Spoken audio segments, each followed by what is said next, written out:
வெளிநாட்டுல இருந்து தொழிலதிபர் ஒருத்தர் ரமணாசிரமத்துக்கு வந்திருந்தாரு. ரமண மகரிஷிட்ட தன்னை அறிமுகப்படுத்திட்டு, எனக்கு ஞானம் வேணும், என்னை ஏத்துக்கோங்க அப்படின்னு ஒரு கோரிக்கையை வைக்கிறாரு. ஒரு நொடி வந்திருந்தவரை உற்று பார்த்த ரமண மகரிஷி, சரி கொஞ்ச காலம் ஆசிரமத்துல தங்கிருங்க அப்படின்னு சொல்றாரு. சில நாட்கள் போகுது. முதல் பூஜை முடிந்து சிலர்கிட்ட பேசிட்டு இருக்கிறாரு ரமண மகரிஷி. அப்போ அந்த தொழிலதிபரை பார்த்து கேக்குறாரு, நேற்று இரவு என்ன சாப்பிட்டீங்க அப்படின்னு. 6 இட்லி சாப்பிட்டேன் குருவே அப்படின்னு சொல்றாரு. ரமணர் வேற எதுவுமே சொல்லாம மத்தவங்கள்ட்ட உரையாடல தொடர்றாரு. அதற்கு பிறகு தொழிலதிபரை பார்த்தா ஒரு சின்னதா ஒரு புன்னகை மட்டும் புரியுறாரு ரமண மகரிஷி. 2 வாரங்கள் போகுது. தொழிலதிபர்ட்ட ரமணர் மறுபடியும் கேட்கிறாரு, இன்னைக்கு என்ன சாப்பிட்டீங்க அப்படின்னு. ஒரே ஒரு சப்பாத்தி சாப்பிட்டேன் குருவே அப்படின்னு சொல்றாரு.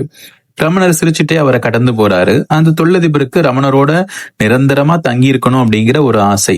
ஆனா ரமண மகரிஷியும் அதிகம் பேசுறதே இல்ல. 1 மாதம் கடந்து போகுது.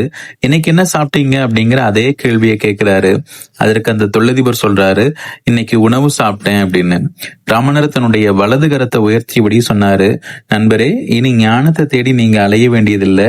ஞானத்தை உணரக்கூடிய பக்குவம் உங்களுக்கு வந்துருச்சு, நீங்க திரும்பி போகலாம் அப்படின்னு. தெளிவுறுதல் அப்படிங்கிற சூட்சமத்தை அந்த தொழிலதிபர் பெற்றதைத்தான் அப்படி சுட்டி காட்டியிருக்கிறாரு ரமண மகரிஷி.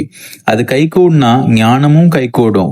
இட்லி சப்பாத்தி அப்படிங்கிற வடிவங்களை தாண்டி அது உணவு அப்படின்னு உணரக்கூடிய பக்குவம் அந்த மனிதருக்கு வந்திருக்கு அப்படிங்கறதுதான் ரமணர் சுட்டி காட்டினாரு. இன்னும் இதே மாதிரி பல ஜோதிட ஆன்மீக தகவல்களை தெரிஞ்சுக்கிறதுக்கு நம்ம யூடியூப் சேனலை சப்ஸ்கிரைப் பண்ணிக்கோங்க.